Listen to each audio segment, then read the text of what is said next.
is going on, guys? It is the Fantasy Football Conqueror here. I'm here to help you guys conquer, dominate, and destroy your leagues this year and every year into the future. Just using some tips, strategies, tricks, taking you guys through how I do things on a daily basis, leading up to and throughout the entire season.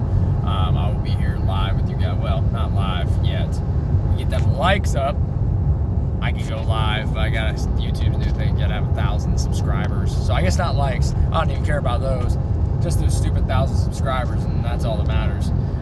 Then I can go live and I can show you guys on, otherwise I have to pre-record. And, no big deal. Anywho, let's get to the point. One of the things that I do, and I think I've alluded to it before in the past, I do a running back. Well, I do it for everybody. So far I've done it for the running backs.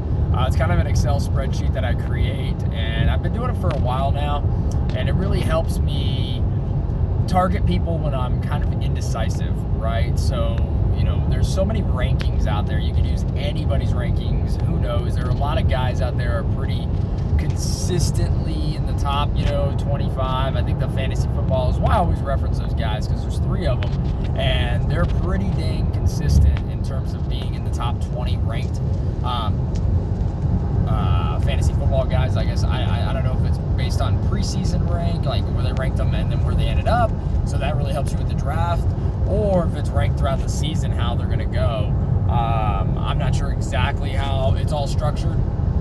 Another guy I listen to is John Paulson from 4for4. He's awesome, and then just dabbling in the news and kind of seeing where everybody's heads are at anyways, because people are your best references and resources when you're trying to really there's so much information out there. You don't know who to listen to, who to follow, and when you're on the clock, you got to have all that information kind of bundled in, and you just kind of have to go with your gut at a lot of times. So one of the things I like to do is I'll rank players myself.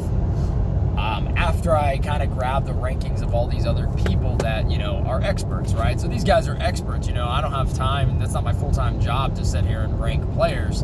These guys get paid to do it, so I pretty much figure they're pretty decent at their jobs. I'm going to follow what they've done, and I'm going to modify it to, some little things that I like to look for in people. So one of my big things, and the fantasy footballers, to their credit, did use this guy, and I don't remember what his name is. They started incorporating his stuff into their, look at this, like straggling hair, and it's distracting me. Look at that crap. They started incorporating his stuff, which is like these consistency charts. And he kind of does them based off of like a tier, like, oh, this many times he was a running back 1, and this many times he was a running back 2. I don't really give a rip about any of that stuff. I care about points. That's all that matters to me. I don't care if you're going to be a running back 1, 2, 3, or 4. I care about how many points you're going to give me. Now, most would argue, yeah, well, running backs 1 gets you X number of points, but to me, I don't know what that is. I mean, you're going to tell me this guy is a running back 1 this many times, and I don't know if you're talking about that week he was a running back 1, or, did he score enough points to really be considered a running back 1, in my opinion, right? A lot of the times you might have a guy that blows up, and maybe this guy would have been a running back 1 if you're looking at a 12-team league, but in a 10-team league, he's, a running back 2. So to me, I like doing my own analysis, and what I typically do, I'll use the scoring points. I kind of just put together something in Excel. I'm pretty savvy with Excel, so it's easy for me. And what I'll do is I'll kind of go through and I'll look at my league setting, which is full PPR, 12-team league, and I'll kind of rank these guys down over the last couple seasons, giving the stats that they would get, that they've had in their careers, along with the stats, like the point structure set up in my specific league. I do dabble in other leagues, so I've had half PPRs, full PPR, standard forever. That sucks. I'm glad I'm off of that stuff now. PPR and half PPR is my favorite, but the guys I work with, they all like to do full PPR, and since I own the work league, just dominate it. I just let them, whatever, guys, it don't matter. I'm going to own you guys anyway. So that being said, I own other leagues I'm in too. And I'm going to show you guys, I got a thing, I'm going to go onto my laptop and it'll record my screen. It'll be able to show you guys kind of how I actually use like Yahoo Sports and how I use their site, their fantasy site, and and little tips and tricks that like not many people know about, I don't think. Typically when I help people out and I show them, they're like, oh wow, I didn't even know that existed. But I've been using Yahoo Fantasy Football for like, I don't know, 2003, so we're looking like 16 years now. So as they've made these changes and improvements, it's been really easy for me to just kind of acclimate myself to them because I've been using their platforms for so long. I've jumped on NFL.com and done, you know, fantasy drafts, and then our first year, our work league was on ESPN, which is when I won the championship 2 years ago. Got second place last year. This year I'm looking to get first place again. And it's just one of those things where, you know,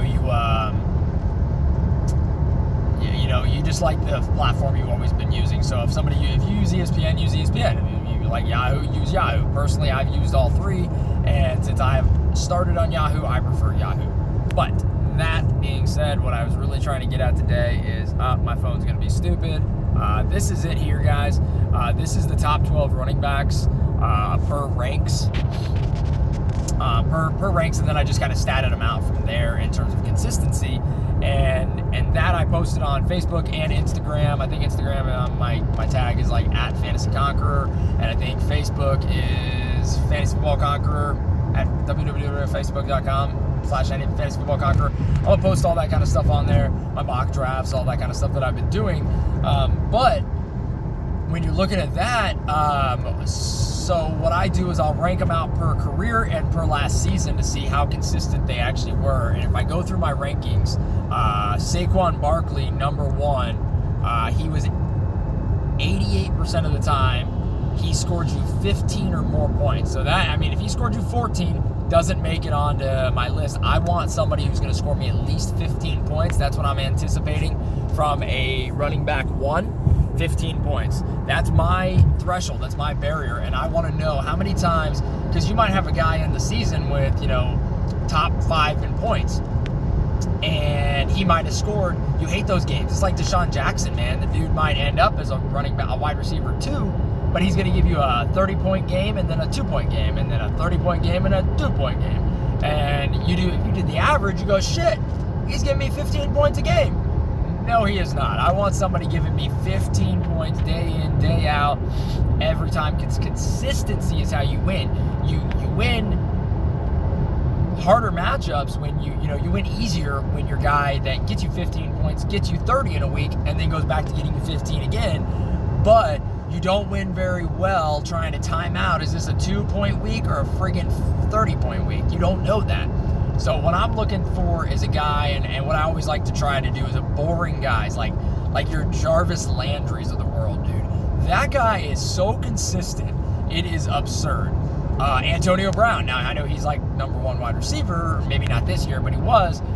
When you're talking a guy that gets 50, sorry, I thought a canker sore on my freaking lip. I bit my lip and now that's like having a hard time talking. Anyways, like spitting everywhere.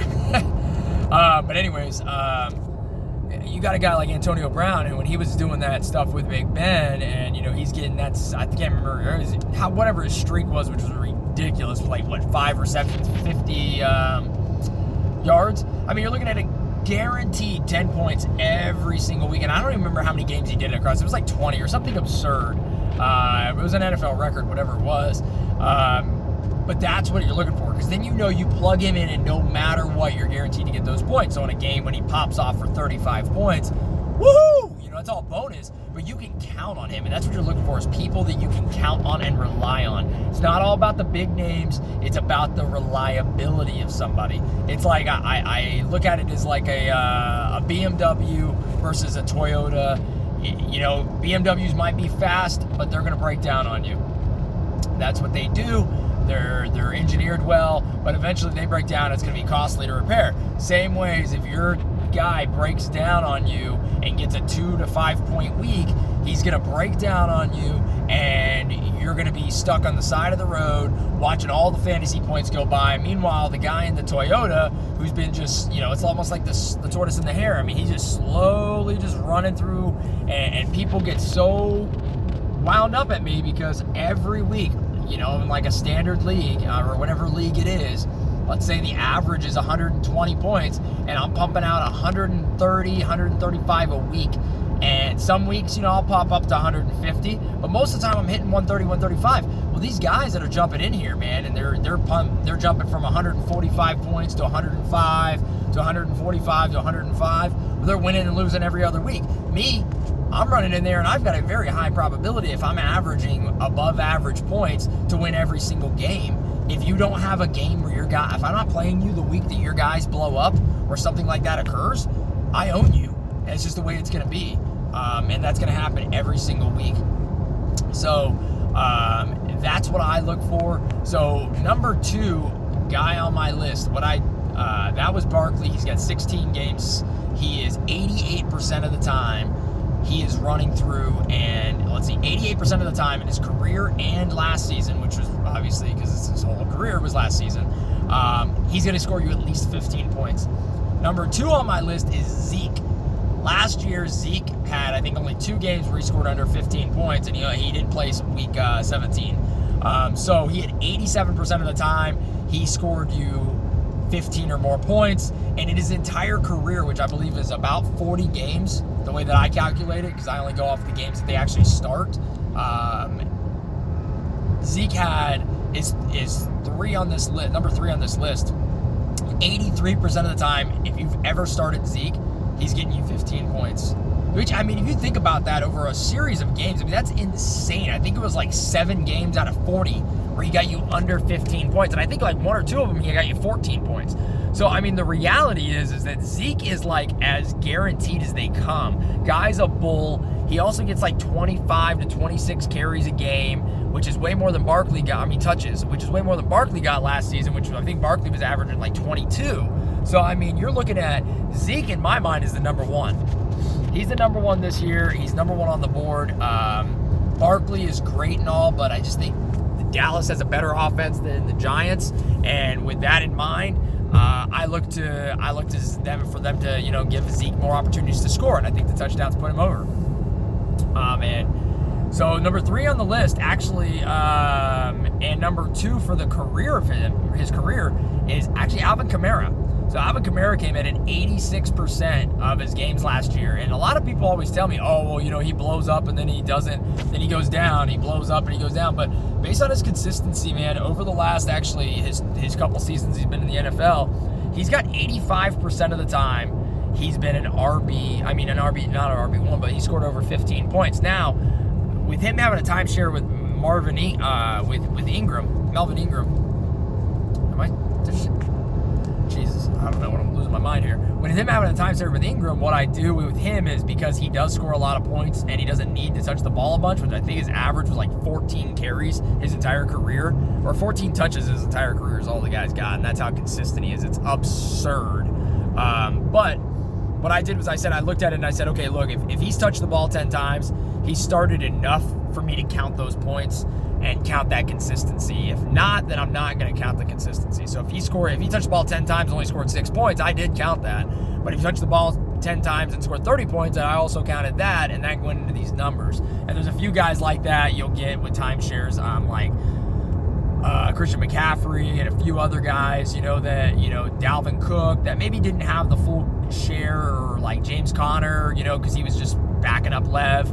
And, I'm not going to throw every game in there that James Conner went into until, he was actually the starter, or he's actually getting the workload of a starter, because this is what we're looking for, is consistency when starting. So number 3 on the list, tied also at 86% last year, no surprise here, is Todd Gurley. And over his career, it's kind of skewed. He only has 67% of the time where he scored over 15 points his entire career. But if you remember, I do, because I had him, after the first 2 years of his career, he had the running back killer Jeff Fisher as his coach, and that just destroyed him. Now, I know we say running back killer, and I know CJ2K had 2K yards with Jeff Fisher. That was totally different. Jeff Fisher is the killer of beings, and he's terrible. But that being said, next on the list last year was Melvin Gordon. He was consistent 83% of the times he scored more than 50 points. But this is what I don't like about Melvin. And I might have to rework these numbers to maybe the last 2 years or maybe 2.5, because if in his career he's only done about 53% of the time that he's been and he scored 15 or more points. So when I look at his games that he started, only 53% of the time was he scoring more than 15 points. Now people might say, oh, that's half the time. Yeah, it is half the time, but that's not good. That's like 8 games out of the season you're risking. And now last year it wasn't like that for him. Obviously last year he was in the 80% range, which is great because you're looking at 12 plus games that he's scoring over 15 points. But in his career it's been about half. So you could have one of those years where, like David Johnson, he was great. He is great. He had a great season last year. But David Johnson's career, actually, he's down here at 11, is 66% of the time. David Johnson has in his career has scored over 15 points in a game. And last year, David Johnson only scored over 15 points 44% of the time, which is terrible, which is absolutely terrible. And if you're trying to win your league, that doesn't help you. And anybody that had David Johnson last year, I did have him in one league, you felt the hurt because it's like one of those guys you can't get rid of. And but you hopefully you can trade him to somebody, or you're just hoping he jumps off. And I was able to trade him after he had a couple good games, thankfully, because he did not do good at all last year. So surprising number 6 on the list here is CMC, Christian McCaffrey. And so with McCaffrey, his career, he's actually so he had 80% last year, and then career was 64%. And so that's all right. I mean, it's still more than half the games, but it's still a little... I don't like the career stats, but last year's was good, and I know they've been incorporating more in the offense. I know he had a timeshare, I think, his first year. So if we jump down to this, listen to these stats. I mean, this is the man, apart from, LT, LaDainian Tomlinson, this guy, which I don't know if I've even ever statted out LaDainian Tomlinson. I might do that just as a interesting career stats for LT if he were playing right now, where he would have been, or what his consistency over the years would have been. I actually might do that now that I'm talking about it. But if you look at Le'Veon Bell, man, he has in his career, I think it was 62 games, because he's suspended for some, injured for some, but he was consistent his career 77%. It's over 62 games, man. 77% of the times he's scoring over 15 points. And then last year, of course, he sat out. So the year before is where I took the stats from, and he scored 80% of the time. He scored 15 or more points. Just a stud. Guy is unbelievable. I actually think I'm, really getting really interested in him after doing this as my 4th pick. I know the guys in my league are Dallas Cowboys fans, and they are Dallas Cowboys and Saints fans, so I know they're taking Kamara, the guys in front of me at least. I know they're taking Kamara and Zeke, and I don't know who the number 1 guy is going to take. He's either going to take Saquon Barkley or Christian McCaffrey is what he told me. I'll take Saquon, but I don't want Christian McCaffrey. I actually think I lean Bell over McCaffrey. I might even lean Gurley. I'm not sure. Those 3 guys are such a toss-up to me right now. I'm going to have to wait till it gets closer to the start of the season. But, so in effort of time, I'm going to go down the list a little quicker now. Next, we have Damian Williams. Surprisingly, he actually comes in at number 8 with 75% of the time. Last year, he was scored 15 or more points. He didn't have a huge sample size, but in his career, because he was sharing time with Hunt and everything, it was only 40% of the time that when he got over 10 touches, did he actually, in his career, score over 15 points. So that's not really great in my mind, but last year was, could it be the normal that he needs? I mean, that kind of consistency, we'll see. James Conner's an interesting guy. He's next on my list. He's at 58% in both his career and his game started, which I should have probably vetted this before I got on here and talked about him, but it might be because the only games he's ever started was when Le'Veon Bell was out. So, and the only time he ever got more than 10 touches probably was when Le'Veon Bell was out. That's why he's consistent in his career, and that's probably similar to Saquon. Next, we've got Joe Mixon. Last year, 50% of the time, he was a 15-point guy or more. But his career is 68%, which is actually kind of surprising to me. That number actually shocked me when I saw it. And then we go down the list to David Johnson. He was 44% last year and 66% in his career. David Johnson is a machine, but the Cardinals struggled last year, and that takes me back to my point I made earlier about how I think Zeke will be better than Barkley this year only because of the offense and the team. You see how much it hurts somebody like David Johnson when your team can't move the ball. It does make me weary of Lev Bell because I don't know how confident I am in the Jets. At the same time, Christian McCaffrey, I know that the Cardinals are probably going to score. They're in a high-powered division. They're playing the Saints, they're playing the Falcons, and they're playing the Saints, Falcons. They're the they're the Panthers, and they're freaking, oh my gosh, how am I drawing a blank on this? The Saints, the Falcons. Good grief. Oh my God, I cannot believe. This is my wife's team. My wife's team is the Falcons. I can't even believe I can't remember the fourth team in their doggone division. It has been a long day. I am super tired, and it's going to hit me later on, I know. But anyways, I know it's a high-powered division that they play in.